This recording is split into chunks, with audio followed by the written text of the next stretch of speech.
Selamat pagi sahabat Alkitab yang terkasih. Marilah kita mengawali hari ini dengan melakukan perenungan akan firman Tuhan. Bacaan Alkitab kita pada hari ini berasal dari kitab Yehezkiel pasalnya yang ke-37, ayat yang pertama sampai ayatnya yang ke-6. Lalu kekuasaan Tuhan meliputi aku dan ia membawa aku keluar dengan perentaraan rohnya dan menempatkan aku di tengah-tengah lembah, dan lembah ini penuh dengan tulang-tulang. Ia membawa aku melihat tulang-tulang itu berkeliling-keliling, dan sungguh amat banyak bertaburan di lembah itu. Lihat tulang-tulang itu amat kering. Lalu ia berfirman kepadaku, "Hai anak manusia, dapatkah tulang-tulang ini dihidupkan kembali?" Aku menjawab, "Ya Tuhan Allah, Engkaulah yang mengetahui."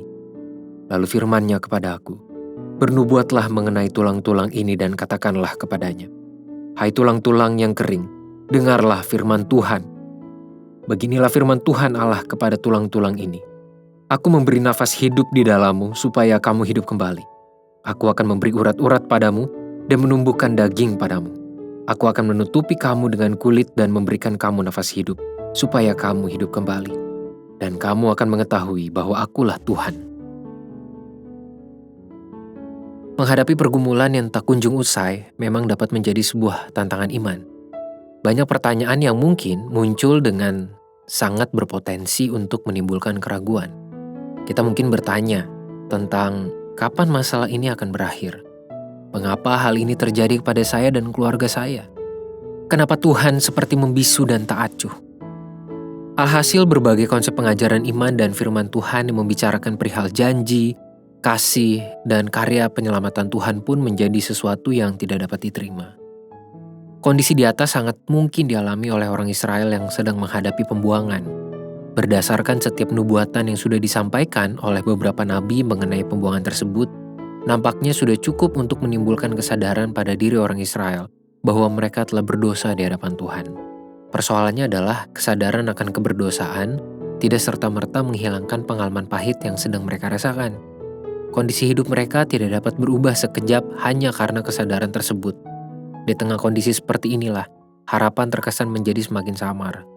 Kehadiran firman Tuhan seperti yang terekam dalam pasal ini pun menjadi sebuah sapaan penuh kasih yang membangkitkan harapan bagi umat Israel. Firman ini telah menunjukkan bahwa masalah tidak akan menjadi penghalang kasih dan kuasa Tuhan yang penuh kuasa transformatif. Pesan firman Tuhan ini pun berlaku bagi setiap umat yang sedang bergumul dalam kekalutan hati dan iman yang berjuang untuk bertahan. Layaknya tulang belulang yang mendapatkan kehidupan, begitu pula setiap hati yang rapuh di hadapan Tuhan akan disegarkan dan dibalut oleh kasih-Nya. Marilah kita berdoa. Tuhan, pada saat kami berada di tengah pergumulan atau situasi yang sulit, yang tidak menyenangkan, yang tidak nyaman, ada kalanya kami menyalahkan diri kami. Kami mengingat kembali akan keberdosaan yang telah kami lakukan dan kami menyesalinya. Tapi ada kalanya juga justru kami mempertanyakan tentang kehadiran Tuhan dan keberadaan Tuhan, tentang bagaimana Tuhan seolah membisu, seolah membiarkan kami untuk berada di tengah masalah tersebut. Tuhan, jangan biarkan kami tersesat dalam ketidaktahuan kami, dalam keputusasaan kami untuk menghadapi pergumulan itu.